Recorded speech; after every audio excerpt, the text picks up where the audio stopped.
So, Azazel, it is a pleasure to talk to you about this fascinating film. Congratulations to what I believe it's one of the best films of the year. Let's start by talking about the cast. I understand that while you were writing the script, you were defining which actresses would be your leads.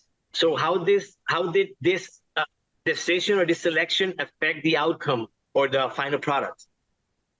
It's true. I wrote, thank you first off for the kind words. It's completely true that I wrote with them in mind. I think I was halfway through the script before I started picturing these actors, and not only the three leads, but also Giovanna Depo, who plays Benji. And it gave me something to both hold on to while I was writing, but also something to dream of once I finished and got the script to a place that I was ready to share it to them.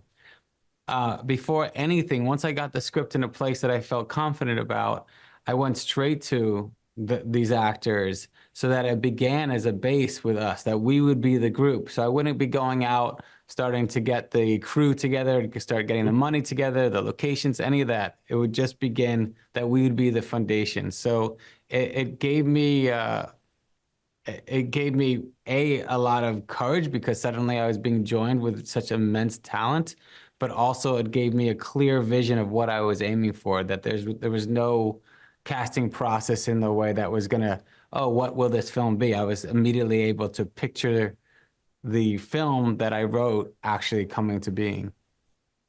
Excellent. Thank you for that. I was moved by this film. It touched me very deeply because 10 years ago I lost my mother-in-law, and it was intense and beautiful dealing with my wife and her two sisters that to process prior to passing. So exactly like in this film. So how personal is this story for you?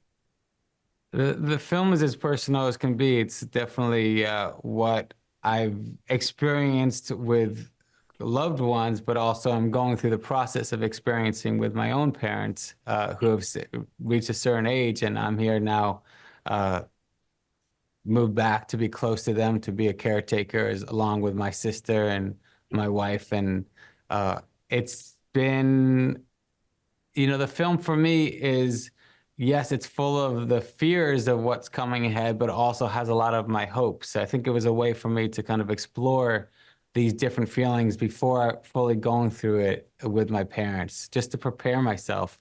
I love making films so much, and I love making this film so much. To have this to look forward to each day, even to get to talk to you now about the film, is the Mhm. thing that's making the other side of my world right now a lot more pleasurable. Beautiful. So thank you for that. So let's talk for a minute about the shooting, about the filming this film.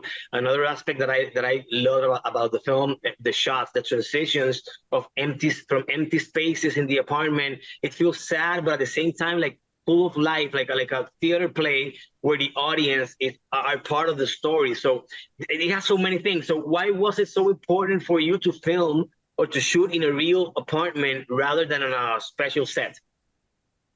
That feeling that you're talking about, uh, I know that sets you can believe that they're concrete, but for me, I wanted to feel it. I wanted the actors to feel what the difference is of having neighbors. We had to leave each day shooting at a certain time so that we weren't keeping neighbors up. I wanted the truth, the reality of a New York City apartment to be present in everything that we did, including the fact that we couldn't move a wall, we couldn't hang a light outside, we couldn't hang a light above for one Hmm. reason or that we had to use Wow. these as we had to use natural light. We had to be dictated with our schedule, whether it's going to be sunny, whether we can block out the light or not. Um, all those things I felt, whether a set can feel believable or not, when you're walking on and making a film, you know that this wall is only a half inch thick. Hmm. You know that there's a whole crew outside. This forced everybody to be in a room, everybody not to be looking at their phones, that everybody had to be present, hiding when we're shooting, right? There's another 40 people hid in other rooms. There's just a sense of a community that I, I I love about filmmaking and kind of forced in this situation. Oh my God. Thank you for that answer. Again, congratulations on such a wonderful film. One of my favorites so far this year. So again, a lot of success with this film.